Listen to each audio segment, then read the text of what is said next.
Assalamualaikum. Waalaikumsalam warahmatullahi wabarakatuh. Ya, Assalamualaikum warahmatullahi wabarakatuh. Waalaikumsalam warahmatullahi wabarakatuh. Ya, sebelum kita belajar, kita berdoa dulu agar kegiatan kita hari ini berjalan dengan lancar. Ibu minta tolong kepada ketua kelas Mustafika untuk mengajak temannya belajar bersama. Baik teman-teman, sebelum kita mulai belajar, marilah kita berdoa sesuai kepercayaan kita masing-masing. Berdoa dimulai.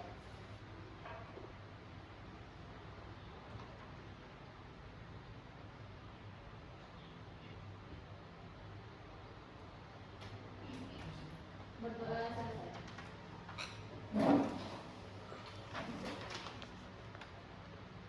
Ya, gimana kabarnya anak-anak? Ibu mau tanya, hari ini siap belajar tidak? Siap. Sudah siap? Coba ibu tes kesiapannya. Tepuk 1, tepuk 2, tepuk 3, tepuk 4, tepuk 5. Nah, sekali lagi, tepuk 5 kali.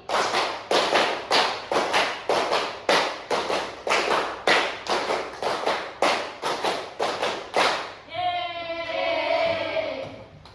Oke. Selanjutnya ibu akan absen terlebih dahulu. Anissa, Hadir Bu. Suci Wulandari, Hadir Bu. Melati, Hadir Bu. Kasmawati, Hadir Bu. Selvi, Hadir Bu. Mita, Hadir Bu. Maulidi Sahria. Sakit Bu. Oh iya, sakit.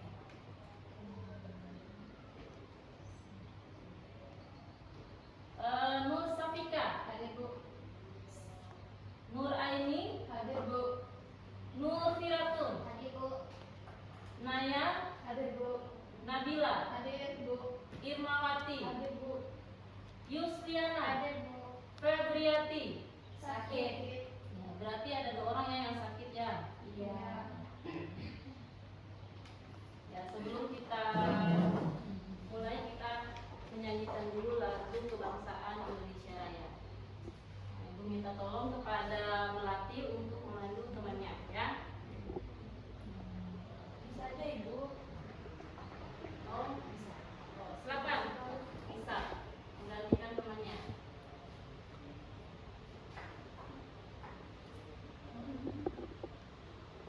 Anak-anak dipersilakan untuk berdiri.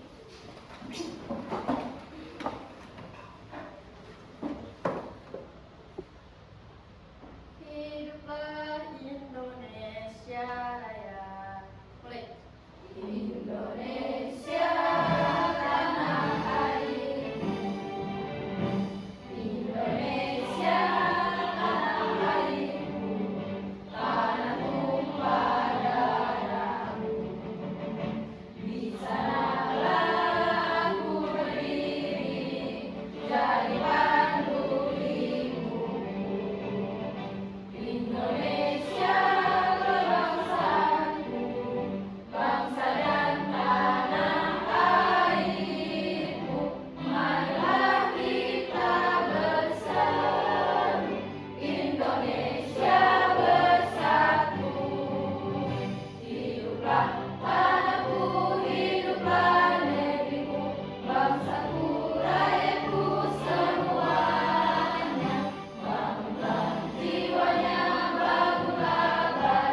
gadgetnya masing-masing ya. Nah, ya. Terus selanjutnya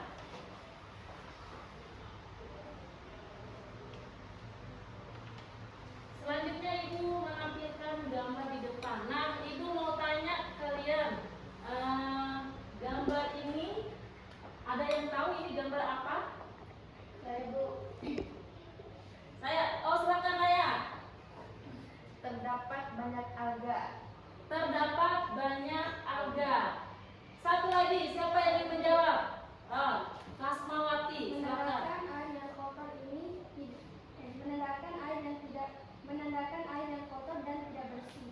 Ia menandakan air yang kotor dan tidak bersih. Ada satu lagi yang ingin menjawab? Saya, Bu. Silakan.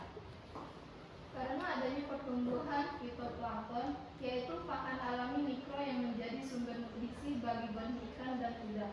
Nah, ya benar. Sebenarnya gambar ini, Ibu jelaskan ya. Gambar ini terlihat warna airnya berwarna hijau, menandakan terdapat adanya pakan alami. Nah, pakan alami memperlihatkan di sini adalah fitoplankton. Terus selanjutnya Ibu akan membacakan tujuan pembelajaran. Yang pertama adalah menguraikan pengertian teknik produksi pakan alami. Terus yang kedua, mengidentifikasi jenis-jenis pakan alami yang sesuai untuk berbagai stadia pertumbuhan benih ikan atau udang. Terus yang terakhir adalah menerapkan langkah-langkah produksi dan pemeliharaan pakan. Ya, selanjutnya kita akan ice breaking ya. Ibu harap anak-anak berdiri seperti biasa.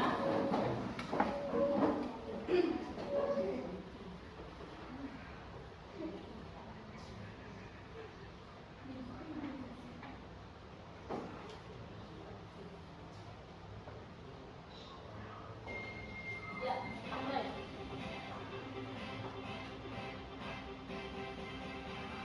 Yeay.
pakan. Yang pertama itu ada pakan alami dan pakan buatan. Nah, pakan alami, pakan yang disediakan secara alami.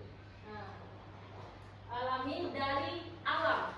Sedangkan dan ketersediaannya dapat kita budidayakan. Nah, bisa dikultur dan bisa dibudidayakan secara massal. Sampai sini paham? Paham. Oke. Sedangkan pakan buatan hanya dibuat oleh manusia. Pakan buatan ini dibuat dengan menggunakan formulasi.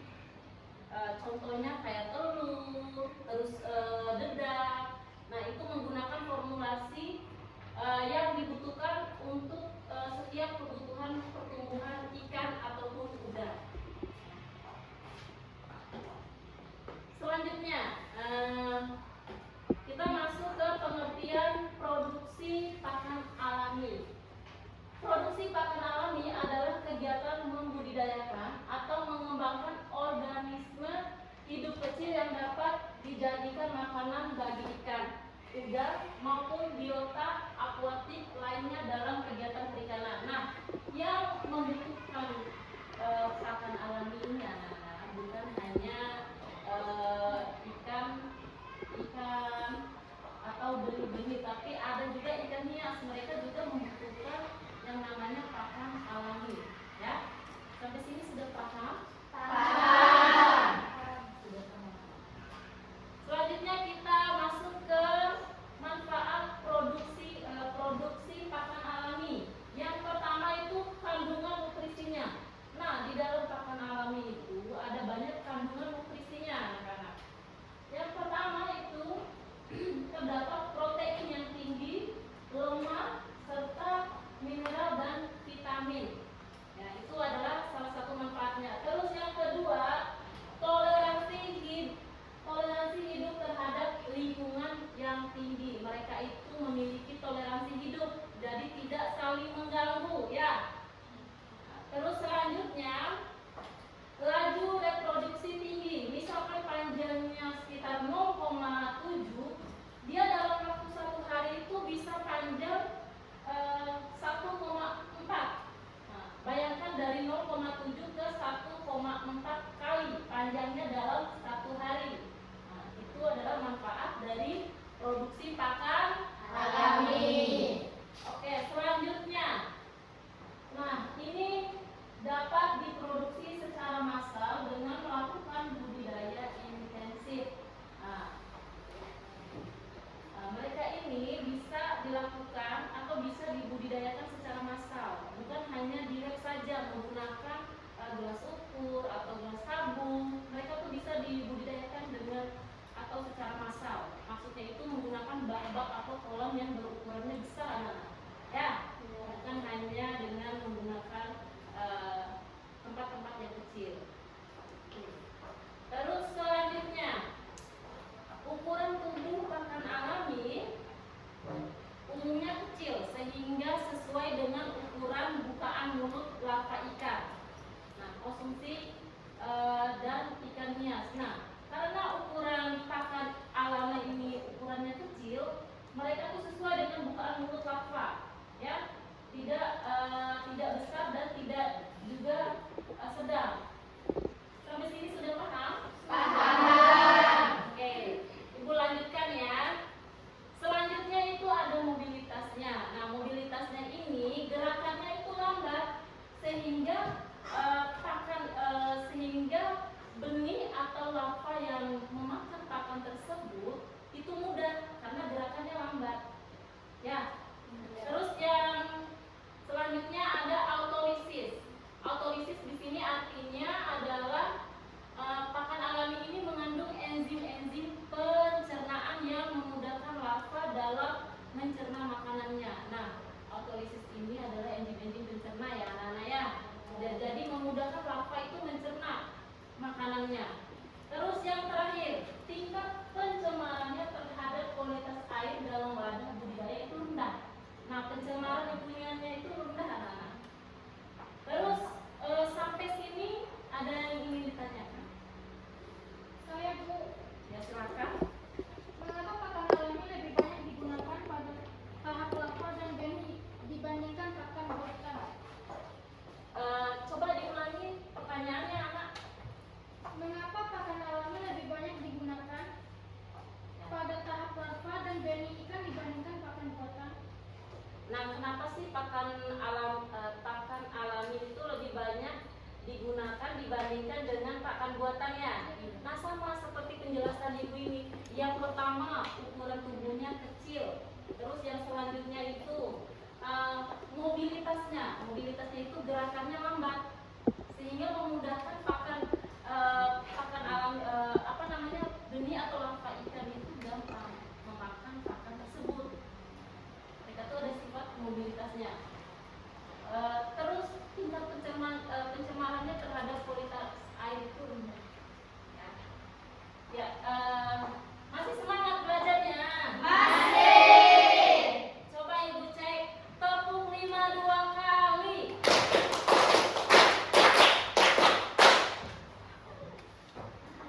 Oke, selanjutnya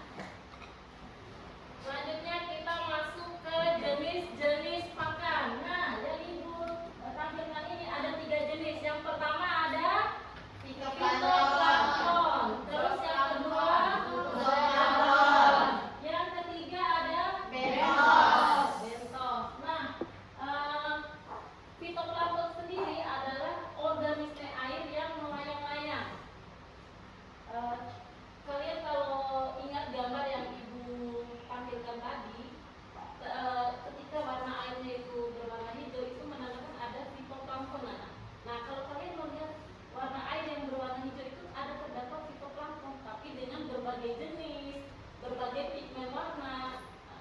Ketika kalian melihat air terus warnanya hijau, oh itu ada fitoplanktonnya, gitu ya? Gitu ya. Terus contohnya ada Chlorella sp, terus Spirulina, ada Naviculum sp. Manfaat dari fitoplankton ini yang pertama adalah sumber oksigen, terus mengandung protein, vitamin, pigmen, serta menjadikan pakan utama bagi zooplankton dan larva ikan atau udang. Ya. Terus selanjutnya ada zooplankton. Nah, yang zooplankton ini adalah hewan mikroskopis. Kalau fitoplankton adalah tumbuhan mikroskopis, kalau zooplankton itu adalah hewan mikroskopis, hewan yang berukuran kecil. Nah, zooplankton itu yaitu organisme air yang melayang-layang mengikuti pergerakan air dan berupa jasad hewani. Nah, mereka itu mengikuti arus sana. Ketika arus misalkan dari sungai ke hilir sungai atau hulu sungai itu mengikuti arus dia, nggak berhenti di tempat, ya. Untuk contohnya ada Artemia. Pernah dengar kata Artemia belum? Belum. Nah, ada Moina sp, ada Daphnia sp, sama ada Rotifera. Nah, manfaatnya sendiri yang pertama ada sumber proteinnya tinggi. Sangat baik untuk pakan larva ikan atau udang karena mudah ditangkap dan mudah dicerna. Terus selanjutnya itu ada bentos. Nah, bentos adalah organisme air yang hidupnya di dasar perairan. Nah, substratnya itu lumpur, pasir, atau dasar kolam. Nah, ya, contohnya itu cacing sutra. Pernah lihat cacing sutra nggak? Ada cacing yang kecil-kecil merah itu. Nah, itu namanya itu cacing sutra atau biasa disebut itu Tubipex sp. Itu bagus untuk pakan alami.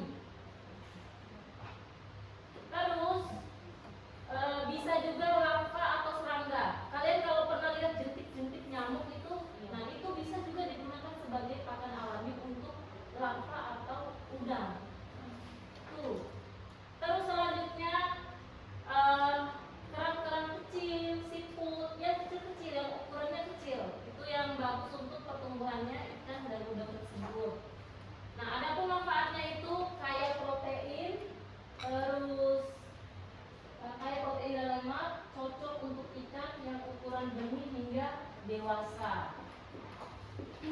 Terus selanjutnya kita masuk ke penjelasan intinya. Yang pertama itu ada fitoplankton. Nah, fitoplankton ini ada berbagai jenis warna dia. Yang pertama itu ada warna biru. Nah, biru ini yaitu phycocyanin. Kalau kalian melihat air yang berwarna biru itu ada fitoplankton yang jenisnya itu phycocyanin. Ya.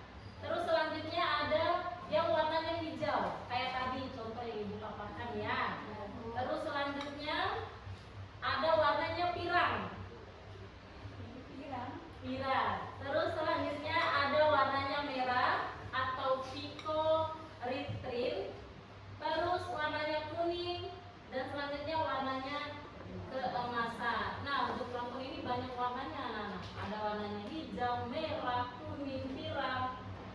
Kalau kalian lihat itu ada berbagai jenis warna. Berarti di situ terdapat plankton. Ya. Terus biasanya dapat dijumpai di permukaan saja. Nah, di atas permukaan saja. Nah, itu terdapat fitoplankton. Plankton. Selanjutnya, nah, fitoplankton umumnya berupa individu bersel tunggal. Terus tetapi juga ada yang berbentuk rantai dan ukurannya sangat kecil.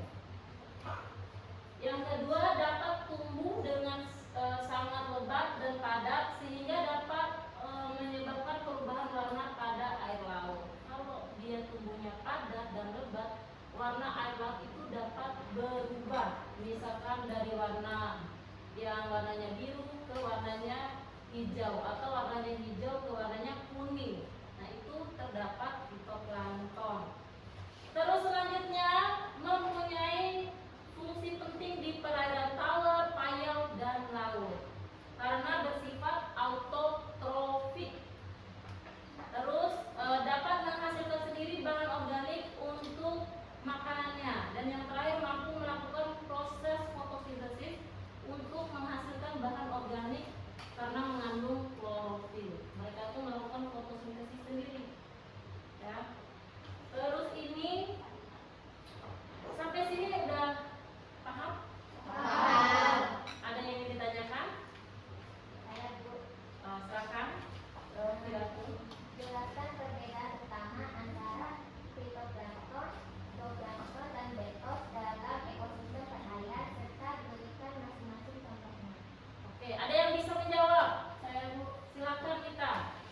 Dalam penjelasan ibu tadi, yang saya tangkap bahwasanya perbedaan fitoplankton, organisme mikroskopis tumbuhan yang berperan sebagai produsen, tentunya Chlorella sp dan Spirulina sp. Dan sebagai selanjutnya, ada zooplankton, yaitu hewan mikroskopis yang memakan fitoplankton yang berperan sebagai konsumen pertama. Contohnya seperti Artemia sp dan Moina sp.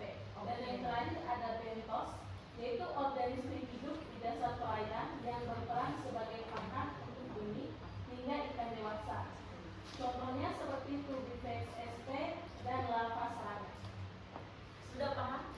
Sudah Bu. Perlu Ibu jelaskan?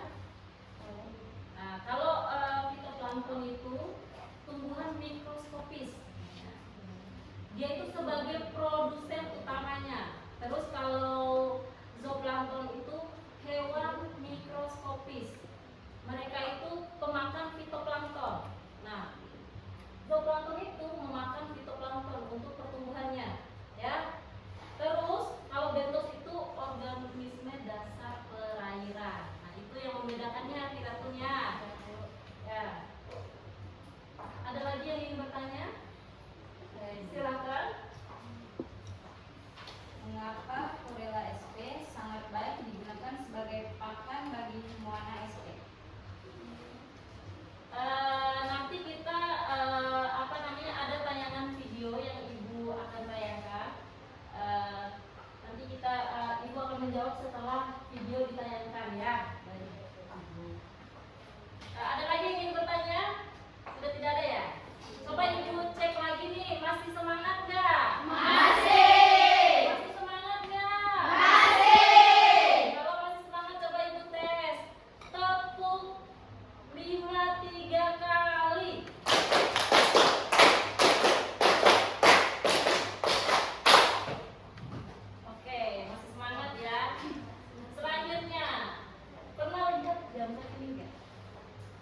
Tidak pernah. Iya. Iyalah, tidak pernah. Kenapa? Karena ukurannya itu mikroskopis.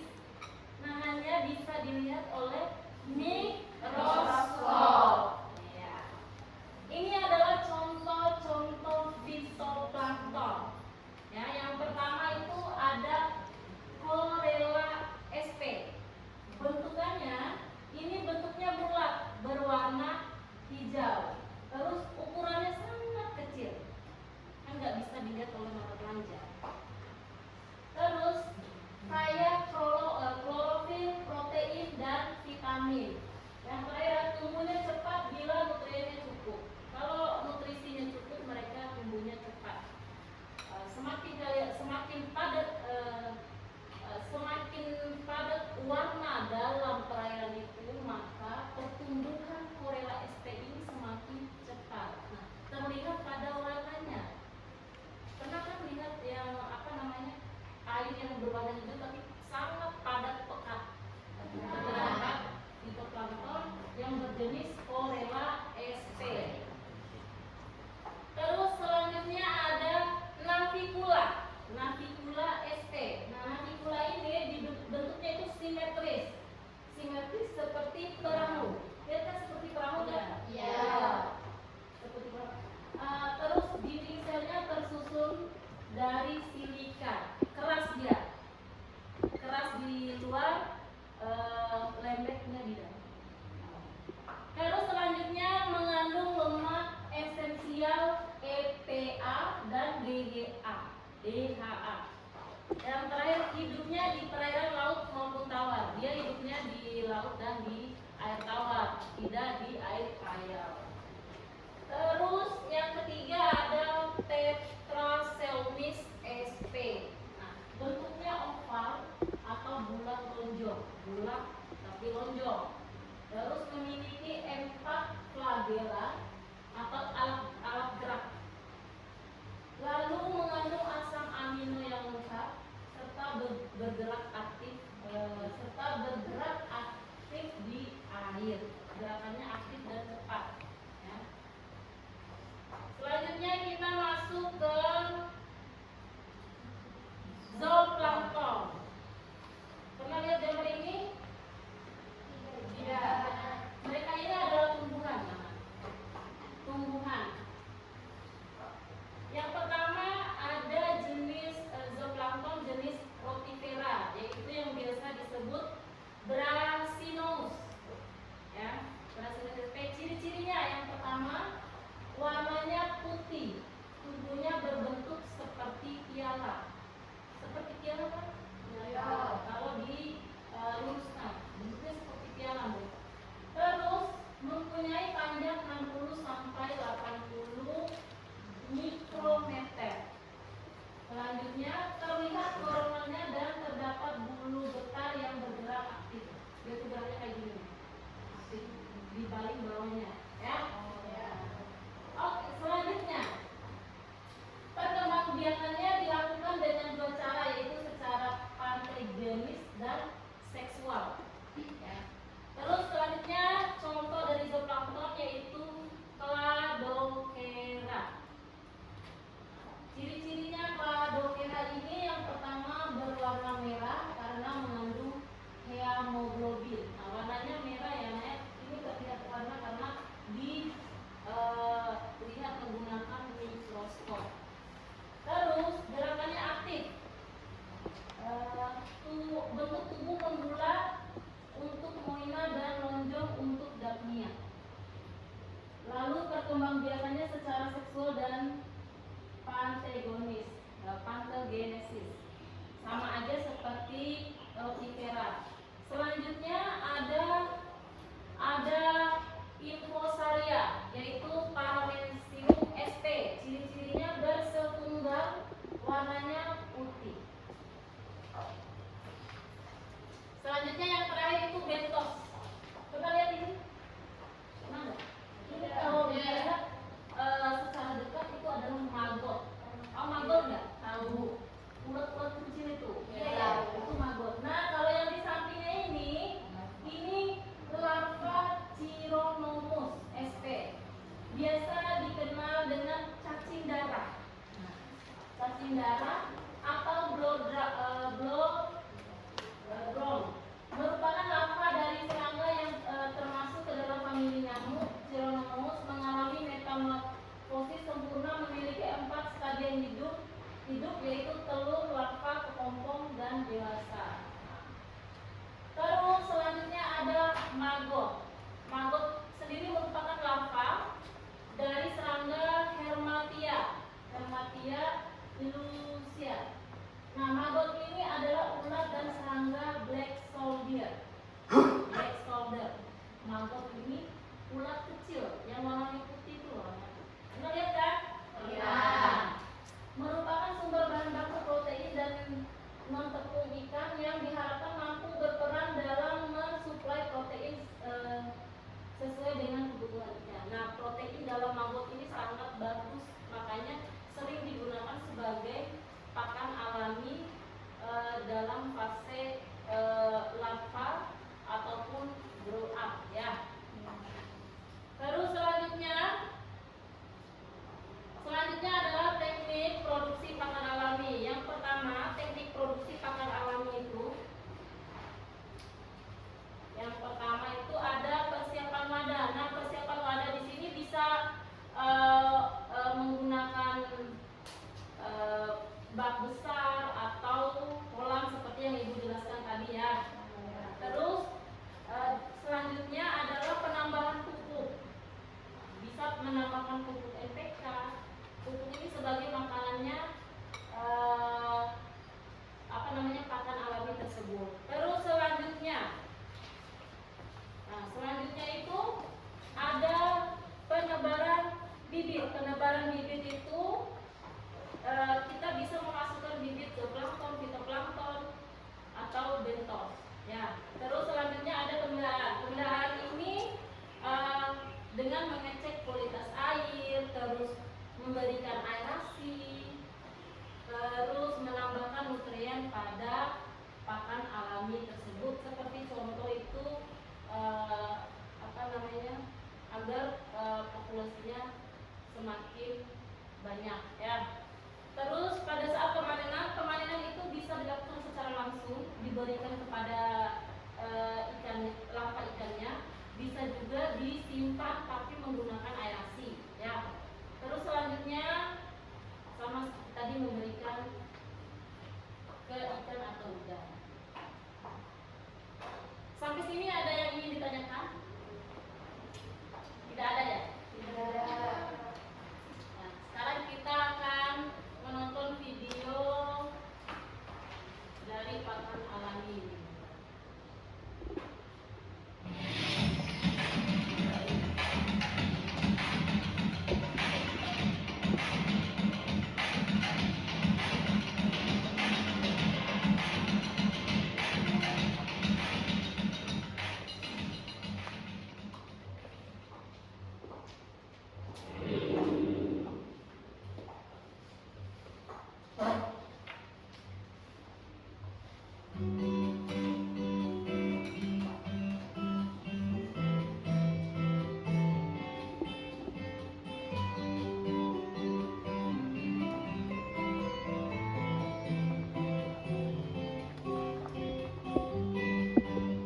Moina merupakan salah satu jenis pakan alami untuk larva ikan karena ukurannya yang sesuai dengan ukuran mulut larva ikan.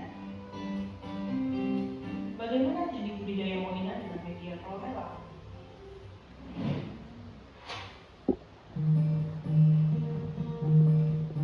Wadah dibersihkan dengan menggunakan sabun atau kaporit, kemudian dibilas dengan air bersih dan dikeringkan di bawah sinar matahari selama 1 hari.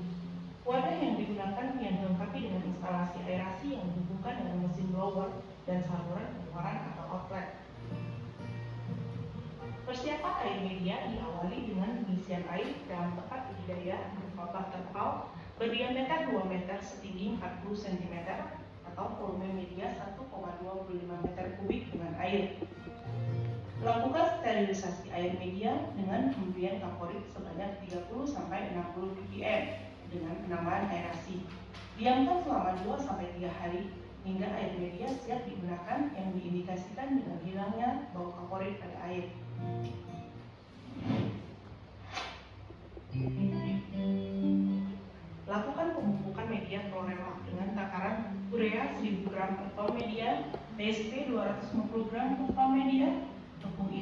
100 gram per pound media, tepung kedelai 100 gram per pound media, dedak 200 gram per pound media, dan kapur dolomit 100 gram per pound media. Selanjutnya, campur dengan air dan aduk dalam baskom dan ditebar secara merata ke dalam media budidaya.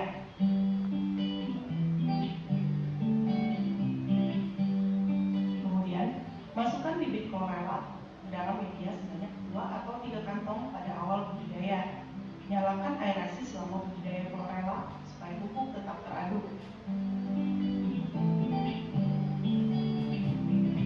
Budidaya chlorella dilakukan selama minimal 12 hari sebelum siap digunakan untuk bahan media budidaya moina yang ditandai dengan hilangnya bau amonia dan tingkat kepadatan chlorella yang tinggi atau berwarna hijau pekat.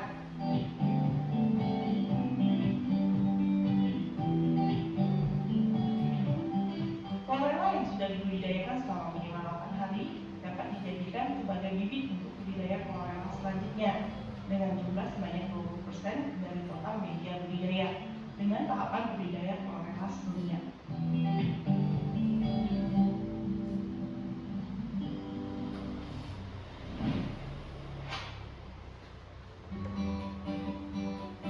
Budidaya moina dimulai dengan menimbang bahan-bahan pupuk media yang terdiri dari tepung ikan 100 gram per pound media, tepung kedelai 100 gram per pound media, dedak 100 gram per pound media, dan kapur dolomit 100 gram per pound media.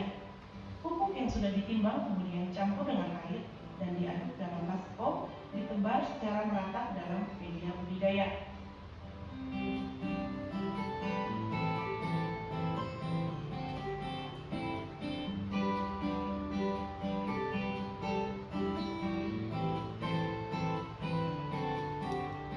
Langkah selanjutnya adalah memasukkan bibit chlorella ke dalam media sebanyak 20% dari total volume media budidaya atau sekitar 250 liter. Budidaya awal moina dilakukan dengan menggunakan bibit moina yang diperoleh dari alam atau hasil penetasan telur moina. Nyalakan aerasi selama budidaya moina dilakukan untuk menjaga pupuk tetap teraduk dan chlorella berkembang. Budidaya moina dilakukan 5-7 hari untuk kemudian dapat dipanen yang ditandai warna media budidaya yang menjadi coklat atau tidak hijau lagi.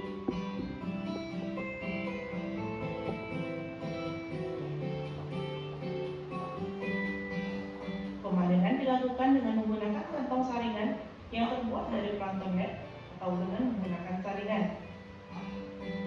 Budidaya moina selanjutnya dilakukan dengan mengambil bibit moina dari hasil budidaya sebelumnya sebanyak 100 gram untuk selanjutnya dilakukan tahapan budidaya moina seperti sebelumnya. Kementerian Kelautan dan Perikanan Direktorat Jenderal Perikanan Budidaya terus berupaya meningkatkan peran dalam menopang ketahanan pangan nasional dengan budidaya pakan alami menggunakan media chlorella yang diharapkan mampu meningkatkan produktivitas budidaya ikan secara nasional. Mari wujudkan perikanan budidaya secara berkelanjutan.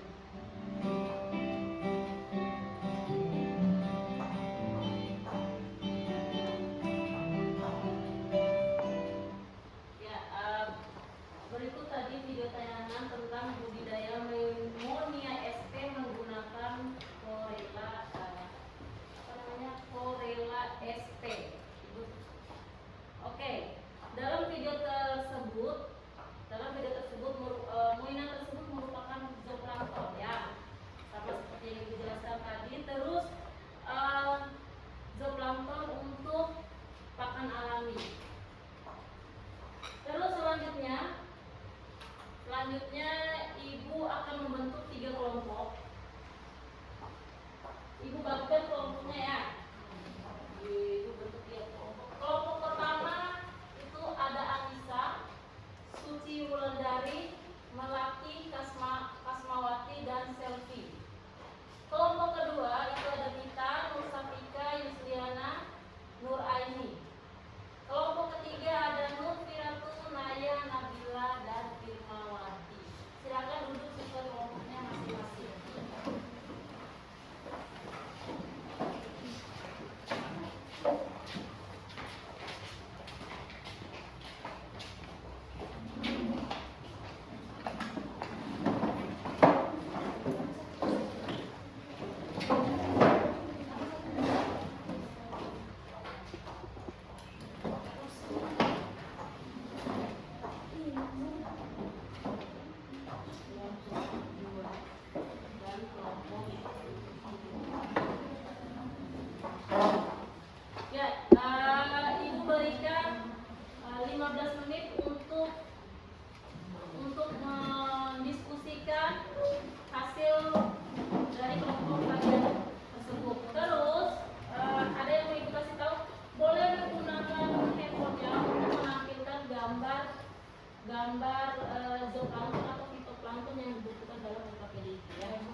Tentang fitoplankton spirulina. Silakan dibacakan oleh Anak masih bisa lagi suaranya. 1. Identifikasi jenis fitoplankton. Contoh spirulina. Spirulina adalah contoh jenis fitoplankton yang merupakan mikroalga mikrobis penyebab warna hijau pada air, berfotosintesis dan menjadi dasar rantai makanan perairan. Fitoplankton seperti spirulina punya ciri berukuran kecil, bergerak pasif mengikuti arus, dan kaya akan klorofil dan fotosintesis. Manfaatnya bagi ikan dan udang adalah sebagai sumber pakan alami kaya nutrisi, serta sebagai produsen utama yang menghasilkan oksigen dan memulai transfer energi dalam ekosistem. Salah satu jenis fitoplankton yang banyak digunakan dalam aquaculture adalah Spirulina sp, termasuk golongan alga hijau dan biru. Bentuknya berupa filamen berbentuk spiral, hidup di perairan tawar sehingga payau dengan kadar nutrien tinggi.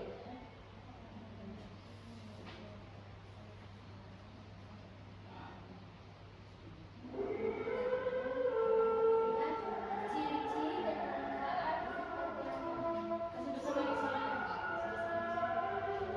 ciri-ciri fitoplankton. Pertama, bentuk sel memanjang menyerupai benang spiral. Kedua, warna hijau kebiruan karena mengandung klorofil dan pigmen glikosian. Ketiga, ukuran mikroskopis sekitar 5-8. Yang keempat, dapat tumbuh cepat pada perairan dengan pH 8. Yang kelima, kaya akan protein 60% sampai 70% vitamin dan asam lemak esensial. Manfaat bagi ikan dan udang. Pertama, sumber protein tinggi untuk benih ikan dan udang. Kedua, mengandung pigmen alami glikosiasi beta-karoten yang membantu meningkatkan warna udang atau ikan hias. Yang ketiga, meningkatkan kekebalan tubuh karena kaya antioksidan dan vitamin. Yang keempat, mempercepat pertumbuhan benih karena nutrisinya mudah diserap. Yang kelima, ramah lingkungan, tidak menimbulkan pencemaran bila digunakan sebagai pakan alami.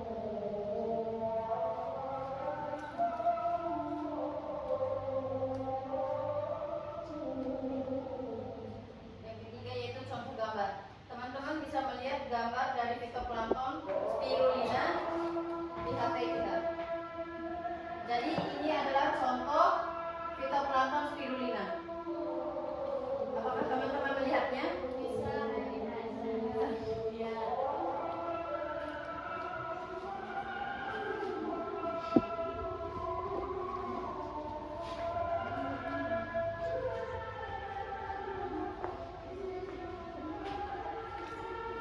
Jadi ini adalah contoh mikroskopis fitoplankton spirulina, mikroalga hijau dan biru berbentuk spiral. Selanjutnya kami akan membuka sesi tanya jawab. Kepada kelompok yang ingin bertanya dipersilakan. saya.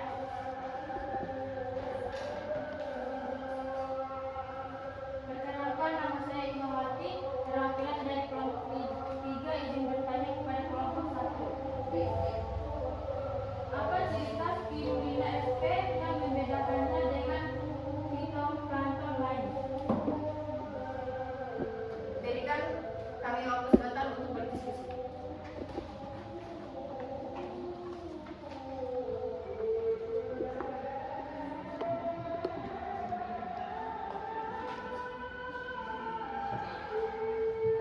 Oke, kami akan menjawab pertanyaan dari Irmawati.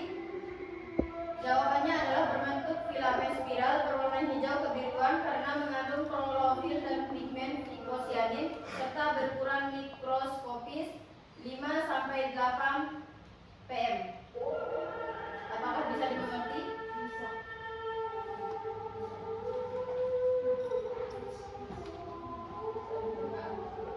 Selanjutnya kami akan membuka sesi tanya jawab berikut.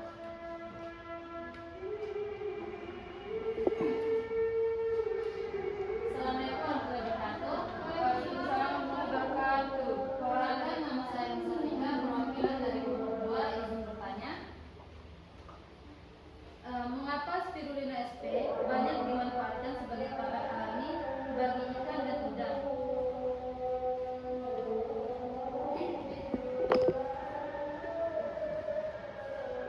Baik, saya akan menjawab pertanyaan dari Nur Syafika. Karena kaya protein 60-70%, vitamin dan asam lemak esensial sehingga mudah dicerna, mempercepat pertumbuhan dan meningkatkan kekebalan tubuh ikan atau udang.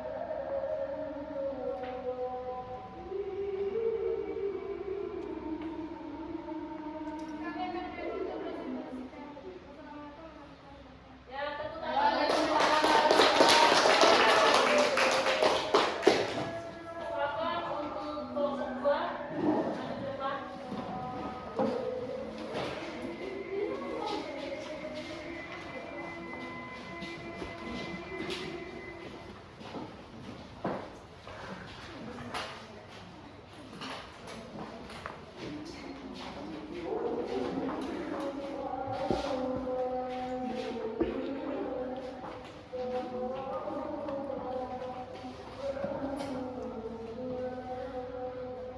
Assalamualaikum warahmatullahi wabarakatuh. Waalaikumsalam warahmatullahi wabarakatuh. Kami dari kelompok 2 akan mempresentasikan mengenai zooplankton. Berikut kelompok kami, saya sebagai moderator, saya sebagai pemateri 1, saya sebagai pemateri 2, Saya sebagai pemulai. baik, untuk selanjutnya langsung saja saya serahkan kepada pemateri 1. 1. Identifikasi jenis zooplankton Artemia sp. Artemia adalah zooplankton jenis crustacea, sejenis kuda-kuda kecil, hidup di perairan payau atau laut dengan kadar garam tinggi atau hipersalim. Banyak dibudidayakan sebagai pakan alami untuk larva ikan dan udang. 2. Ciri-ciri fungsi zooplankton sebagai larva ikan. Ciri-ciri Artemia hidup di perairan dengan salinitas tinggi, dapat menghasilkan kista atau telur dorman yang bisa disimpan lama dan ditetaskan saat diperlukan. Larva Artemia nauli berukuran 0,4 mm sesuai dengan bukaan mulut larva ikan. Kaya nutrisi, protein, lemak, asam amino, dan lemak asam esensial atau HUFA. Bergerak aktif di air sehingga menarik perhatian larva untuk memangsanya.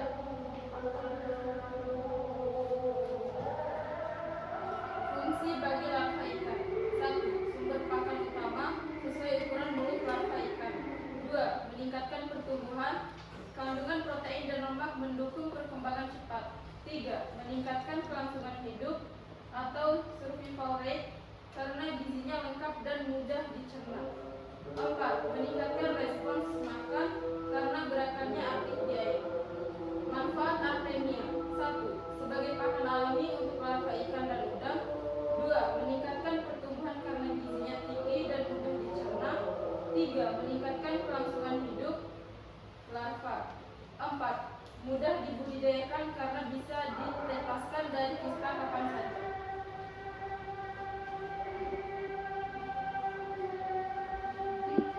Baik,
Baik, kami akan menjawab pertanyaan dari kelompok 1. Jawabannya, cacing sutra biasanya diberikan pada benih ikan hias seperti gupi, cupang, dan koi, serta ikan konsumsi seperti lele, nila, dan gurame pada fase larva atau benih. Baik, apakah bisa dimengerti? Bisa. Demikian dari diskusi kelompok kami. Jika ada salah kata mohon dimaafkan. Wassalamualaikum warahmatullahi wabarakatuh. Waalaikumsalam warahmatullahi wabarakatuh.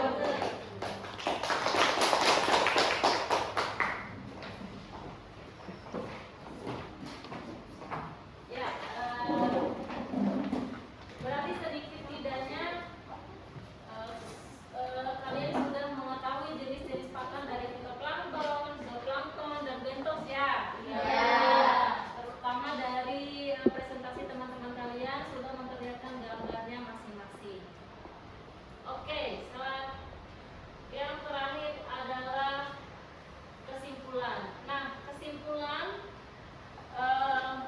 mata pelajaran hari ini yaitu adalah pakan alami adalah penting untuk pertumbuhan ikan, awal ikan sebagai sumber makanan utama. Nah, terus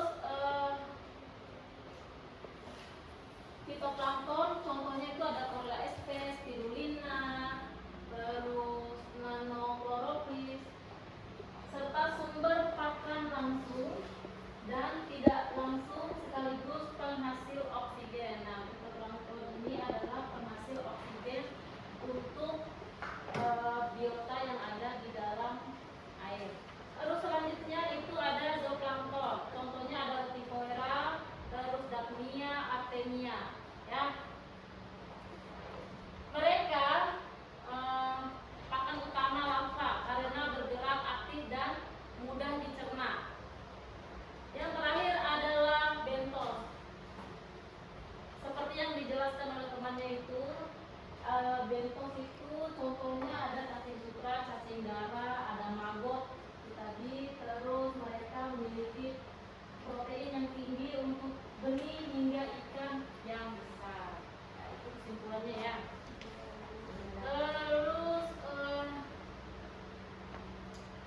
karena mata pelajaran hari ini sudah selesai, Ibu ucapkan terima kasih banyak. Semoga apa yang Ibu sampaikan dapat diterima oleh kalian. Terus Ibu akan memberikan tugas individu. Tugas individu bisa kalian kerjakan karena ada 3 tugas soal pilihan ganda dan ada 2 soal esai ya.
5 menit lagi ya.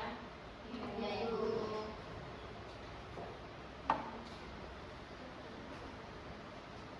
Jangan nyontek. Ya Ibu, siap.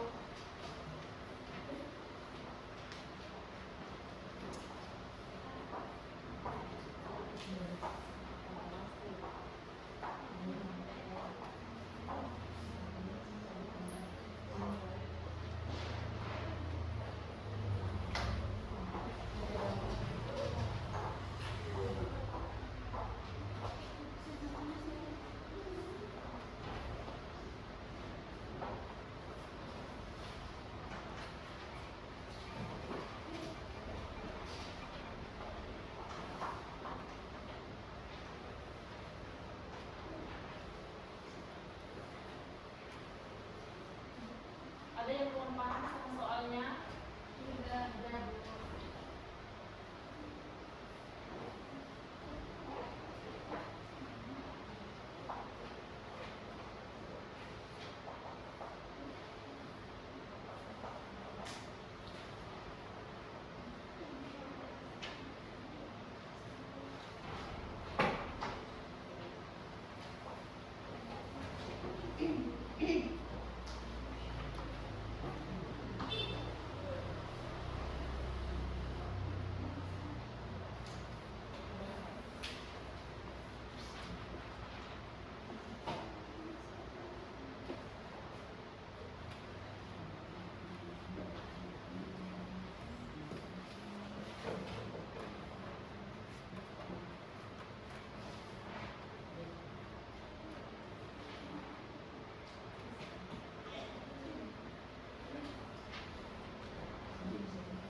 kegiatan belajar kita hari ini, Ibu minta kepada ketua kelas untuk berdoa.